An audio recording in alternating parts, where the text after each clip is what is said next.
सुनिए,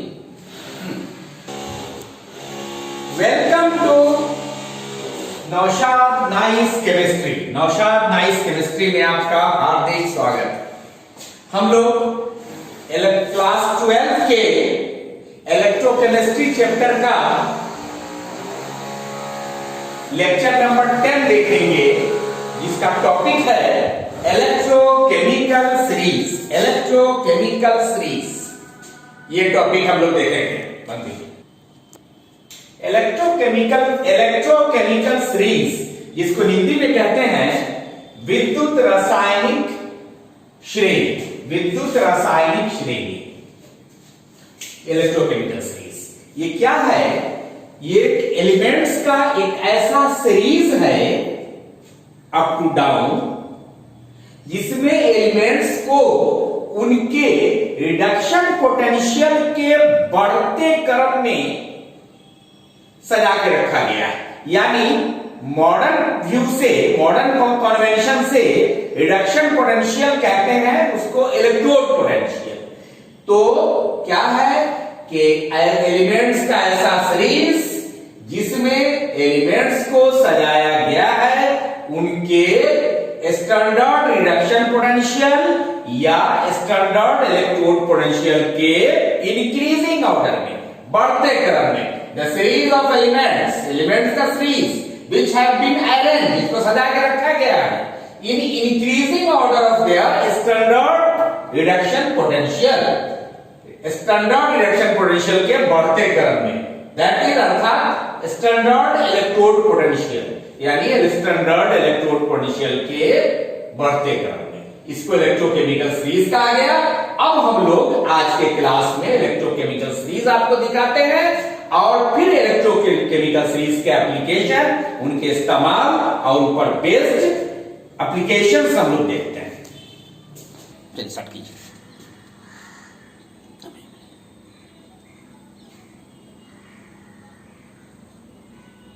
चलो, यही इलेक्ट्रोकेमिकल सीरीज है। यही इलेक्ट्रोकेमिकल सीरीज है जिसमें एलिमेंट्स को उनके स्टैंडर्ड रिडक्शन पोटेंशियल या स्टैंडर्ड इलेक्ट्रोड पोटेंशियल के बढ़ते क्रम में सजाकर रखा गया है। आप इसको धीरे धीरे करके देख लीजिए और जहां पर दिक्कत हो इसको जूम करके, इसको पॉज करके आप इसको नोट कीजिए।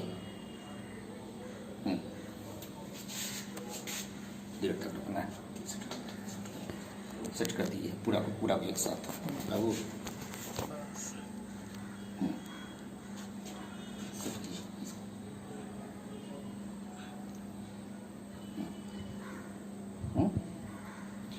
चला क्या?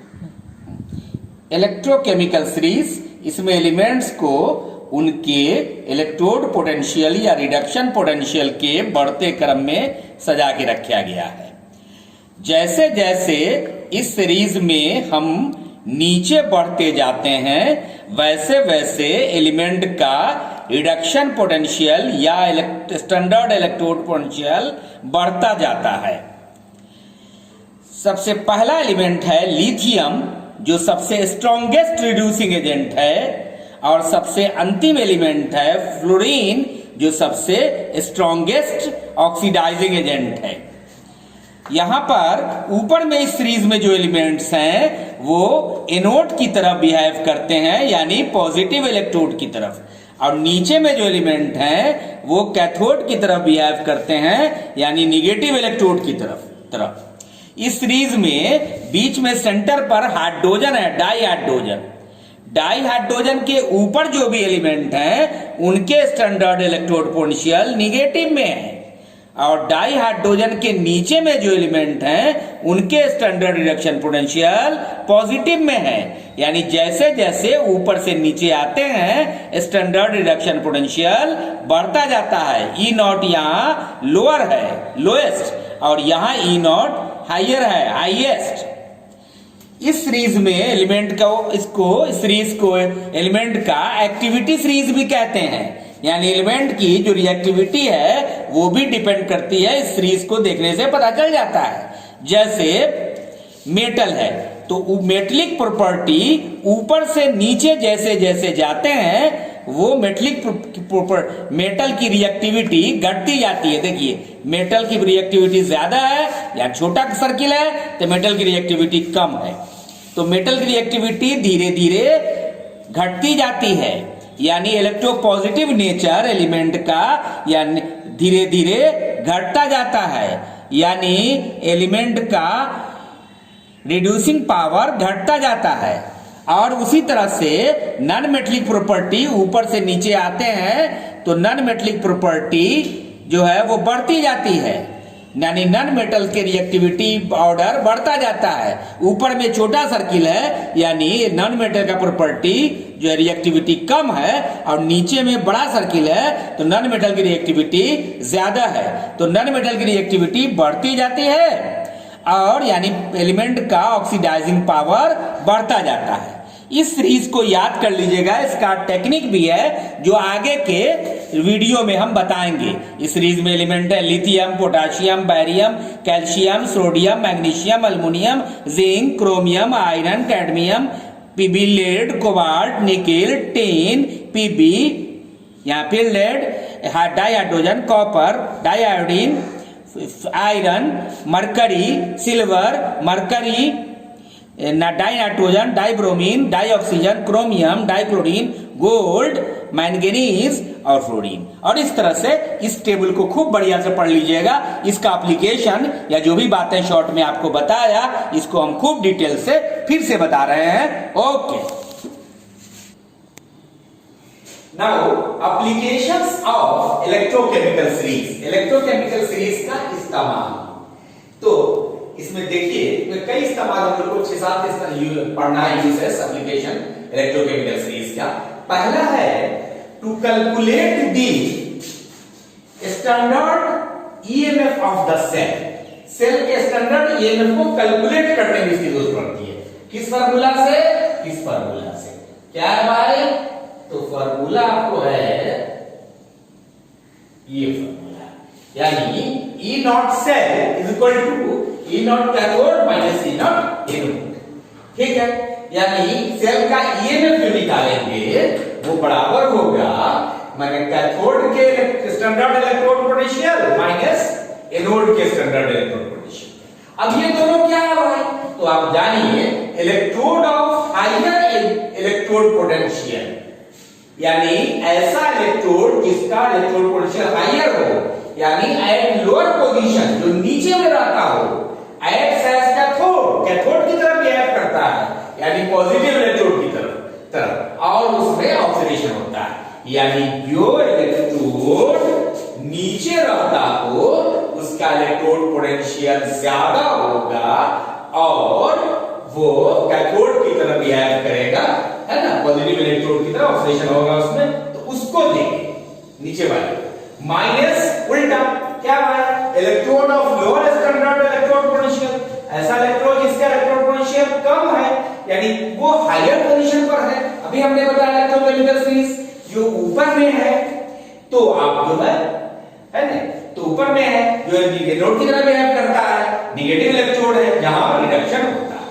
रफली मोटा मोटी आप जानिए, मोटी मोटी बात कि भाई आपको क्या करना है कि ऐसा इलेक्ट्रोड जिसका पोटेंशियल ज्यादा है और नीचे है उसका इलेक्ट्रोड पोटेंशियल यहां लिखेंगे। अब माइनस जिसका इलेक्ट्रोड पोटेंशियल कम है और ऊपर है वो यहां लिखेंगे, घटा करके इस तरह से ये में निकल जाएगा, समझ गए? Now second application of electrochemical series. Electrochemical series का दूसरा इस्तेमाल क्या है भाई? To predict. प्रेडिक्ट माने भविष्यवाणी करना। टू प्रेडिक्ट, प्रेडिक्ट का मतलब भविष्यवाणी करना। टू प्रेडिक्ट द फिजिबिलिटी या स्पॉन्टेनिटी ऑफ रिडॉक्स रिएक्शन, यानी रिडॉक्स रिएक्शन होगा पॉसिबल कि नहीं, अपने आप होगा या नहीं होगा, इसकी भविष्यवाणी करना। यानी कहने का मतलब ये हो गया कि ये सेल जो है ना, वो पॉसिबल है कि नहीं? तो अगर EMF of the cell is positive, cell का ईएमएफ अगर पॉजिटिव होता है, redox reaction will proceed in forward direction, तो रिडॉक्स रिएक्शन फॉरवर्ड डायरेक्शन में आगे बढ़ता है ना? That is it is feasible या स्पॉन्टेनियस, और ये फिजिबल होगा और अपने आप होगा। यानी सेल के स्पॉन्टेनियस होने के लिए क्या होना चाहिए? ईएमएफ पॉजिटिव होगा तो सेल क्या होगा? स्पॉन्टेनियस होगा और फिजिबल होगा, पॉसिबल है। ईएमएफ अगर नेगेटिव होगा तो नहीं। तो इस तरह से ये भी हम लोग देख सकते हैं इलेक्ट्रोकेमिकल सीरीज में जो इलेक्ट्रोड पोटेंशियल दिए हुए हैं उनके वैल्यू को देख के कोई भी सेल में जो दो इलेक्ट्रोड है उनके पोटेंशियल को निकाल के डिफरेंस देखेंगे। अगर वो पॉजिटिव है तो इसका मतलब सेल फिजिबल होगा, स्पॉन्टेनियस होगा, और अगर नेगेटिव होगा तो नहीं तो नहीं, अदरवाइज नहीं तो नहीं। तीसरा एप्लीकेशन इलेक्ट्रोकेमिकल सीरीज का, to predict the reducing power of metal या इलेक्ट्रोपॉजिटिव कैरेक्टर ऑफ मेटल या reactivity of metal decreases from top to bottom. यानी इलेक्ट्रोकेमिकल सीरीज में जो ऊपर एलिमेंट है उनके मेटलिक प्रॉपर्टी, मेटल की रिएक्टिविटी ज्यादा है, ज्यादा रिएक्टिव मेटल है, और जैसे जैसे हम उस सीरीज में नीचे आते जाते हैं मेटल की रिएक्टिविटी घटती है। बड़ा सर्किल ये दर्शाता है कि मेटल ज्यादा रिएक्टिव है, और छोटा सर्किल ये दर्शाता है, बताता है कि मेटल कम रिएक्टिव है। क्लियर? उसके बाद मेटल का कौन पावर होता है? मेटल रिड्यूसिंग पावर, मतलब इलेक्ट्रॉन पॉजिटिविटी, इलेक्ट्रोपॉजिटिविटी जो है वो ऊपर में जो इवेंट है उनके इलेक्ट्रोपॉजिटिविटी ज्यादा होगी, और जैसे जैसे नीचे जाएंगे इलेक्ट्रोपॉजिटिविटी कम होते जाएंगे। यानी एलिमेंट्स का इलेक्ट्रॉन का लूजिंग टेंडेंसी घटता जाएगा, इलेक्ट्रॉन को लॉस करने की टेंडेंसी घटता जाएगा। समझ गए? मतलब ऊपर से नीचे आने पर मेटलिक प्रॉपर्टी, मेटल की रिएक्टिविटी घटती है, रिड्यूसिंग प्रॉपर्टी घटती है, और इलेक्ट्रॉन लूज करने की टेंडेंसी घटती है।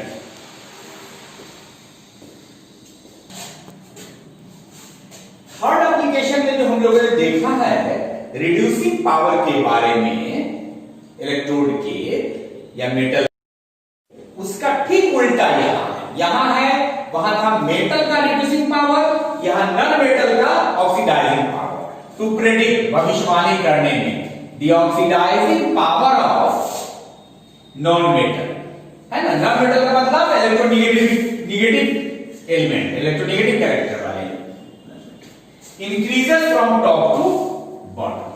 ये प्रॉपर्टी जो होगा वो क्या होगा? टॉप से बॉटम तक घटेगा, बढ़ता है। वहां क्या था? घटता था, और यहां क्या है? बढ़ता है। यानी नॉन मेटल्स का प्रॉपर्टी जो है वो ऊपर से नीचे जैसे जैसे आएंगे वैसे वैसे बढ़ेगा।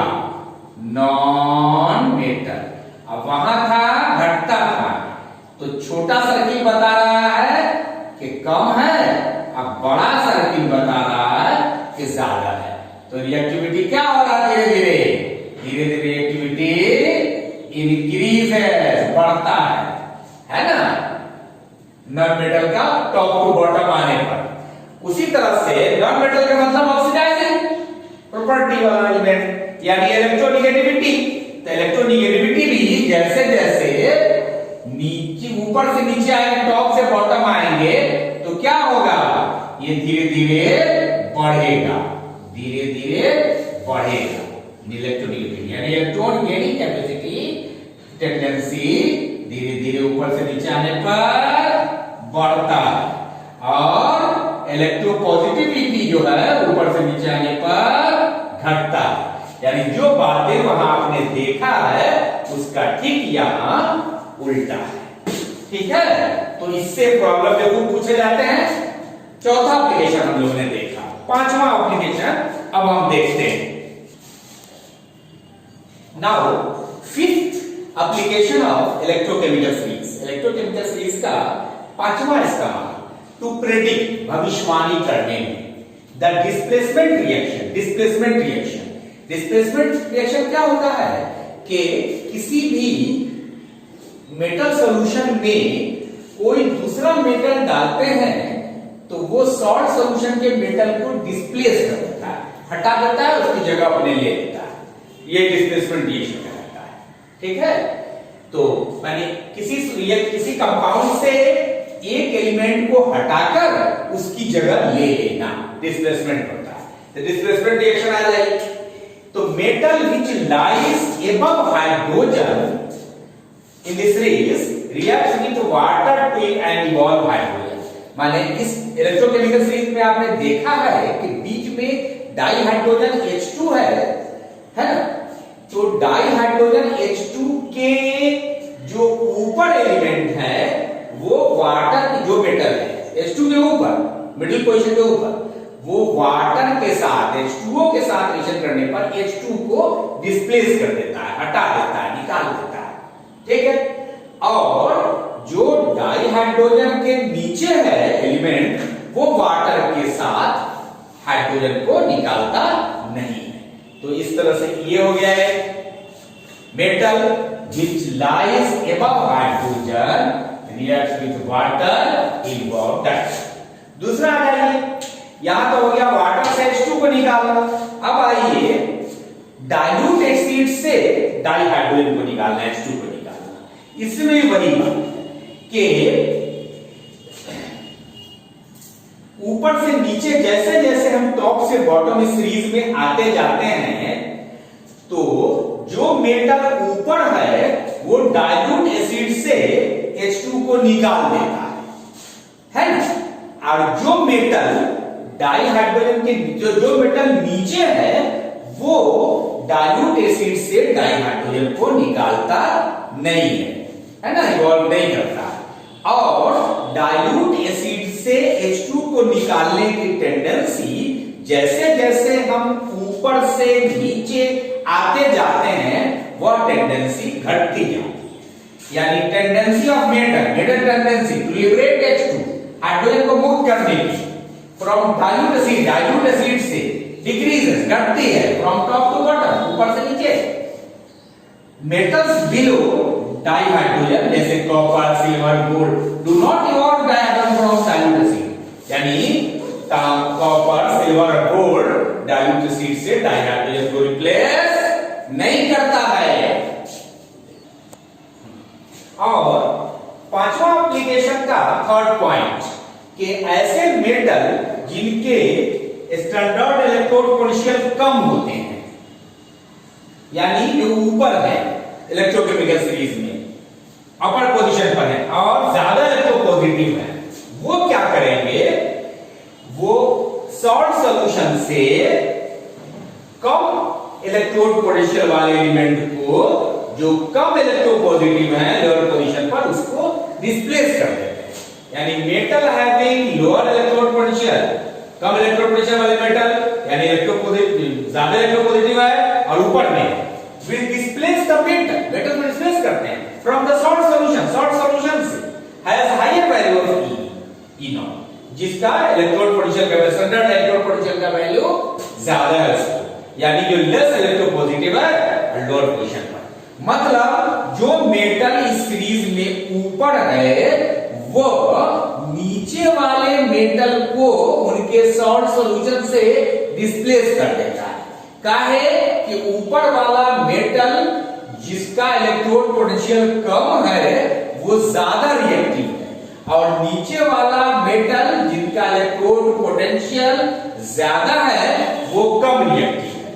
अब जैसे कॉपर सल्फेट सॉल्यूशन में जिंक को डालते हैं तो क्या होता है कि जिंक जो है वो कॉपर सल्फेट से कॉपर को डिस्प्लेस कर देता है, हटा देता है। क्यों? ये सीरीज में ऊपर है ज्यादा रिएक्टिव है और कॉपर सीरीज में नीचे है कम रिएक्टिव है, इसलिए ये पॉसिबल होगा। लेकिन ये पॉसिबल नहीं होगा क्योंकि जो एलिमेंट नीचे है यानी कम इलेक्ट्रोपॉजिटिव है, कम रिएक्टिव है, वह ऊपर वाले एलिमेंट यानी जिंक को जो ज्यादा इलेक्ट्रोपॉजिटिव है और सॉरी जो एलिमेंट नीचे है, जो ज्यादा रिएक्टिव है, वो एलिमेंट जो ऊपर है और कम रिएक्टिव है उसको डिस्प्लेस नहीं कर पाएगा। तो ये पॉसिबल है। जिंक ज्यादा रिएक्टिव है और कॉपर कम रिएक्टिव है, इसलिए जिंक कॉपर सल्फेट से कॉपर को डिस्प्लेस कर देगा, लेकिन कॉपर जिंक सल्फेट से जिंक को डिस्प्लेस नहीं कर पाएगा। ये बहुत इंपॉर्टेंट है, बहुत ही पेपर पूछा गया है और इस तरह हम आगे देखते हैं। ठीक। और sixth and last application of electrochemical series, छठा और अंतिम application, to predict the product of electrolysis, electrolysis के प्रोडक्ट की भविष्यवाणी करना। यानी आप जानिए हम लोग जो सेल में इलेक्ट्रिसिटी फ्लो होता कराते हैं तो कैटायन कैथोड पर जमा होता है, आयन एनोड पर जमा होता है ना। तो जिसका स्टैंडर्ड रिडक्शन पोटेंशियल यानी स्टैंडर्ड इलेक्ट्रोड पोटेंशियल ज्यादा होगा, ई नॉट का वैल्यू ज्यादा होगा, है ना, उस पर पहले जमा हो जाएगा, है ना, उस पर पहले जो है वो सब्सटेंस जमा हो जाएगा। यानी कहने का मतलब क्योंकि उसका डिस्चार्ज पोटेंशियल का वैल्यू लो होता है। Ions having higher value of standard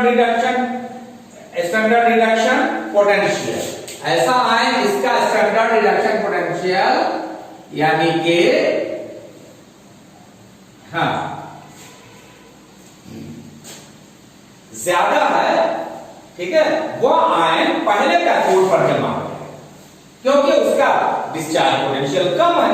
ये आपको दे दिया, ऐसे याद रखना जरूरी नहीं है। जैसे जैसे हम जा रहे हैं तो उसका क्या होता जाएगा कि electrode potential, standard electrode potential का वैल्यू बढ़ता जाएगा और डिस्चार्ज पोटेंशियल का वैल्यू घटता जाएगा। कैथोड पर इसी क्रम में सब्सटेंस जमा होता है। ये कोई इतना जरूरी नहीं है, not needed, not so needed, उतना जरूरी नहीं है, नॉट सो नीडेड ये चीज, लेकिन ये जरूरी है, ये जरूरी है, ठीक है। और इस तरह से हम लोग आज देखे इलेक्ट्रोकेमिकल सीरीज और उसके 6 इस्तेमाल एप्लीकेशंस। और अब उसके 3-4 हम लोग प्रॉब्लम्स देख ले, छोटे छोटे प्रॉब्लम्स जो इलेक्ट्रोकेमिकल सीरीज पर ही बनेंगे। अब हम लोग देख लेते हैं, उसको बहुत क्लियर करके हम आराम से समझाया है, आप एक एक करके पढ़िएगा, रुक रुक के समझ के सारी बातें क्लियर हो जाएंगी, समझ में आएंगी। अब आइए problems based on electrochemical series, electrochemical series पर बेस्ड प्रॉब्लम्स। तो ऐसे क्वेश्चंस खूब एग्जामिनेशन में न्यूमेरिकल के फॉर्म में या प्रॉब्लम के फॉर्म में पूछे जाते हैं। आइए देखिए, given the standard electrode potential, standard electrode potential दिया गया है, स्टैंडर्ड इलेक्ट्रोड पोटेंशियल इसका भाई पोटेशियम का 2.93 वोल्ट, सिल्वर का 0.80 वोल्ट, मरकरी का 0.79 वोल्ट, मैग्नीशियम का -2.37 वोल्ट और क्रोमियम का -0.74 volt. Arrange these metal in increasing order of reducing power. इस मेटल को रिड्यूसिंग पावर के बढ़ते क्रम में सजाना, यानी इंक्रीजिंग और रिड्यूसिंग पावर इज, समझिए, रिड्यूसिंग पावर का इंक्रीजिंग ऑर्डर में हम इसको सजाते हैं। तो इस तरह से रिड्यूसिंग पावर के इंक्रीजिंग ऑर्डर में ये सजेगा। क्यों भाई? कि जैसे देखिए सिल्वर, तो सिल्वर का इलेक्ट्रोड पोटेंशियल सबसे ज्यादा है, इसका मतलब कि इसका रिड्यूसिंग पावर सबसे कम है। उसके बाद आ जाइए मरकरी, मरकरी का इससे थोड़ा कम है इलेक्ट्रोड पोटेंशियल, इसलिए रिड्यूसिंग पावर इससे थोड़ा ज्यादा होगा। फिर क्रोमियम का देखिए, इससे थोड़ा कम है तो रिड्यूसिंग पावर इससे थोड़ा ज्यादा होगा। फिर मैग्नीशियम का इससे क्रोमियम से थोड़ा कम है, माइनस का वैल्यू बढ़ने पर एक्चुअल वैल्यू घटता है, आपको पता है। तो मैग्नीशियम का रिड्यूसिंग पावर उससे ज्यादा होगा और सबसे कम है रिड्यूसिंग पावर से इलेक्ट्रोड पोटेंशियल 0.97 पोटेशियम का, इसलिए इसका जो है वो रिड्यूसिंग पावर सबसे ज्यादा होगा। तो इसका मतलब हुआ कि जैसे जैसे E का E नॉट वैल्यू घटता है, hence as the value of E not standard electrode potential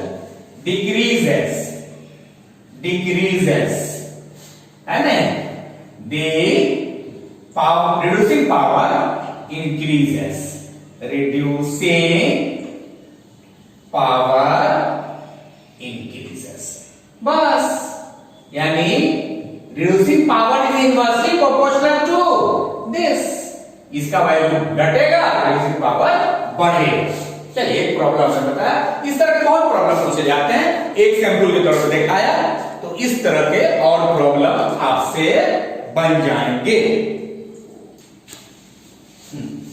और प्रॉब्लम नंबर 2 है ना, based on electrochemical series, arrange the following metals in the order in which they displace each other from the solution of their salt, यानी metal को इस तरह आपको सजाना है इस क्रम में कि उन के अगला मेटल के सॉल्ट से पिछला मेटल उसके सॉल्ट से मेटल को हटा देगा, यानी आगे के मेटल का सॉल्ट को पीछे वाला मेटल हटा देगा, है ना।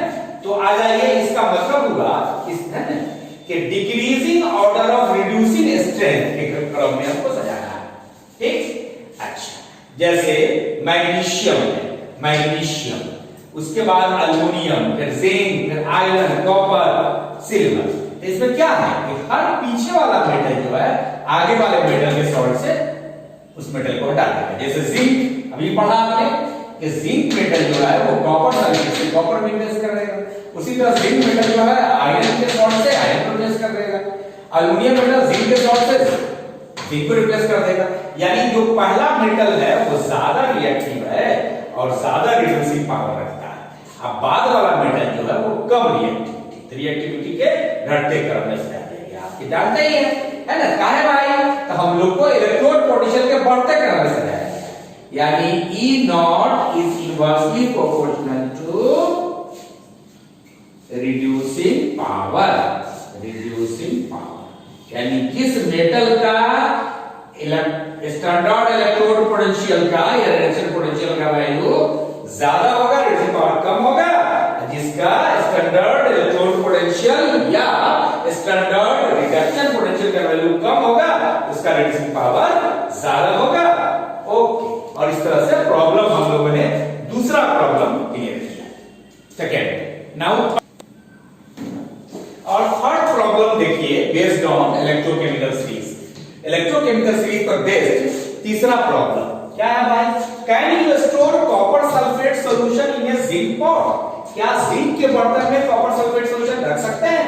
नहीं, क्योंकि जिंक के बर्तन में कॉपर सल्फेट सॉल्यूशन रखिएगा तो जिंक ज्यादा इलेक्ट्रोपॉजिटिव है, ज्यादा रिएक्टिव है, वो कॉपर सल्फेट से कॉपर को हटा देगा, यानी वो उससे रिएक्शन कर देगा, यानी copper sulphate can not be stored, copper sulphate जमा एक्चुअली नहीं किया जा सकता है इन ए जिंक पॉट में, बिकॉज़ क्योंकि zinc is more reactive, zinc ज्यादा रिएक्टिव है देन कॉपर की तुलना में इन इलेक्ट्रोकेमिकल सीरीज में जिंक ज्यादा रिएक्टिव है, so zinc will displace copper from copper sulphate solution, zinc जो है कॉपर सल्फेट से कॉपर को डिस्प्लेस कर देता है।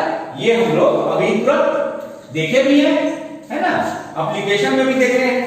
और आइए तीसरा प्रॉब्लम, थर्ड प्रॉब्लम,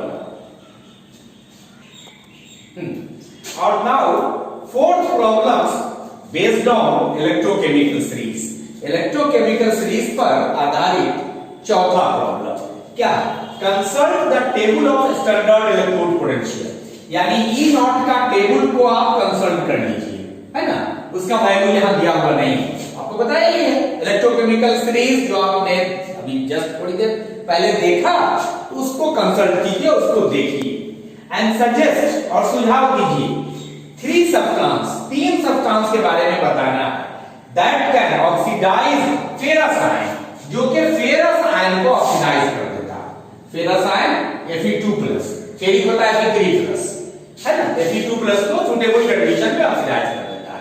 यानी आपको क्या करना है, इलेक्ट्रोकेमिकल सीरीज को देखना है और उस टेबल के सहारे आपको 3 ऐसे सब्सटेंस का बताना है नाम या फॉर्मूला जो फेरस आयन को ऑक्सीडाइज कर देता है। तो ये 3 सब्सटेंस हो गए, फ्लोरीन, क्लोरीन, ब्रोमीन, ये 3 सब्सटेंस हो गए जो Fe2+ को ऑक्सीडाइज कर देते हैं, है ना। क्यों करते हैं भाई, कि आपको कैसे क्यों करते हैं, क्या रीजन है। तो ऐसे सब्सटेंस जो इलेक्ट्रोकेमिकल सीरीज में ऊपर है वो नीचे वाले एलिमेंट को ऑक्सीडाइज कर देते हैं। तो F2Cl2 Br2 जो सब्सटेंस है ये which above in the electrochemical series oxidizes velocity, जो सीरीज में ऊपर है वो नीचे वाले को ऑक्सीडाइज कर देता है ना।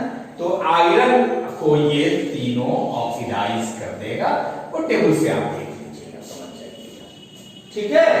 और इस तरह से 4 प्रॉब्लम हम लोगों ने देखा, है ना। चलिए now 5th problem based on electrochemical series. Electrochemical series पर बेस्ड 5वां प्रॉब्लम।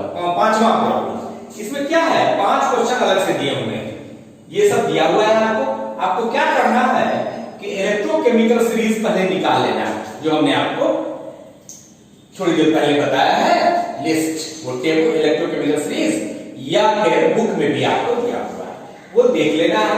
और दोनों इलेक्ट्रोड्स के इलेक्ट्रोड पोटेंशियल यानी रिडक्शन पोटेंशियल को निकाल के उसमें देख लेना वैल्यू, और उसके सहारे सेल पोटेंशियल निकाल लेना है, यानी ईएमएफ सेल निकाल लेना है। और आपको पता है कि सेल का ईएमएफ अगर पॉजिटिव होता है तो वो जो होगा वो फिजिबल होगा सेल या स्पॉन्टेनियस होगा, और अगर सेल पोटेंशियल निगेटिव होगा तो वो सेल जो है वो नॉन फिजिबल होगा, नॉन स्पॉन्टेनियस होगा।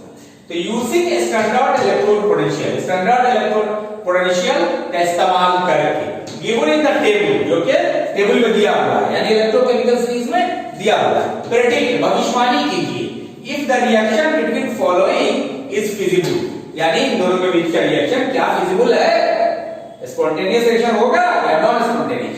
फिजिबल का मतलब स्पॉन्टेनियस अपने आप होना, और नॉन फिजिबल का मतलब नॉन स्पॉन्टेनियस जो अपने आप नहीं हो, पॉसिबल नहीं है। तो इस तरह से इन सब को देख करके हम ये निकाल लेंगे, उनसे बना लीजिएगा। यहाँ पॉजिटिव है सेल पोटेंशियल, इसलिए फिजिबल होगा रिएक्शन, और यहाँ है positive electrode potential cell potential, इसलिए फिजिबल। यहाँ सेल पोटेंशियल नेगेटिव है इसलिए फिजिबल नहीं होगा, यहाँ भी सेल पोटेंशियल नेगेटिव है तो फिजिबल नहीं होगा, यहाँ सेल पोटेंशियल पॉजिटिव है तो फिजिबल कैसे होगा, आप निकाल के देख लीजिएगा। फॉर्मूला आपको पता है, E नॉट सेल बराबर E not cathode minus E not anode, cathode में क्या है एनोड में क्या है, निकाल के आप देख लीजिएगा, बन जाएगा आपको। एनसीईआरटी का क्वेश्चन है ये भी इंपॉर्टेंट क्वेश्चन है, एनसीईआरटी का क्वेश्चन है ये, ओके। और इस तरह से हम लोगों ने आज इलेक्ट्रोकेमिकल सीरीज को बहुत सुंदर ढंग से पढ़ा के लिखा दिया है आपको, इसको आप बढ़िया से लिख लीजिएगा, नोट तैयार कर लीजिएगा और एक एक करके पढ़िएगा। जहां पर भी प्रॉब्लम हो वहां पर वीडियो को पॉज कीजिएगा और उसको पढ़िएगा। उसमें भी आपको दिक्कत हो तो उसको उसका क्या स्क्रीनशॉट लेके उसको जूम करके देखिएगा।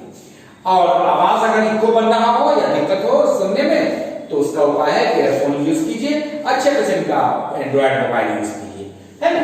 तो इस तरह से आपको ये बहुत इंपॉर्टेंट टॉपिक था इलेक्ट्रोकेमिकल सीरीज जो हम लोगों ने पढ़ा। अब हम लोग नेक्स्ट क्लास हमारा होगा, इस चैप्टर का सबसे डिफिकल्ट चीज है नर्स्ड इक्वेशन, उसके एप्लीकेशंस और उस पर न्यूमेरिकल्स, ये सब लोग देखेंगे नेक्स्ट क्लास लेक्चर नंबर 11। और लास्ट में फिर मैं कहूंगा आपको रोजाना की तरह कि आपने अगर अब तक हमारा channel Naushad nice chemistry YouTube पर इस चैनल को आपने अगर सब्सक्राइब नहीं किया है तो इसको आप इमीडिएटली सब्सक्राइब करें और बेल आइकन नीचे बने हुए को आप प्रेस करें, और इस तरह से होगा कोई भी वीडियो लेक्चर जो तैयार होगा वो आप तक तुरंत इमीडिएटली पहुंचेगा, है ना। और मेरा नंबर ये है, कोई प्रॉब्लम, मेरा व्हाट्सएप नंबर भी ये है, कोई प्रॉब्लम हो तो इस नंबर पे आप कांटेक्ट कर सकते हैं। हो सकता है उस वक्त ना देख पाए, लेकिन जिस वक्त हम देखेंगे उसका जवाब जरूर देंगे, कोई प्रॉब्लम हो।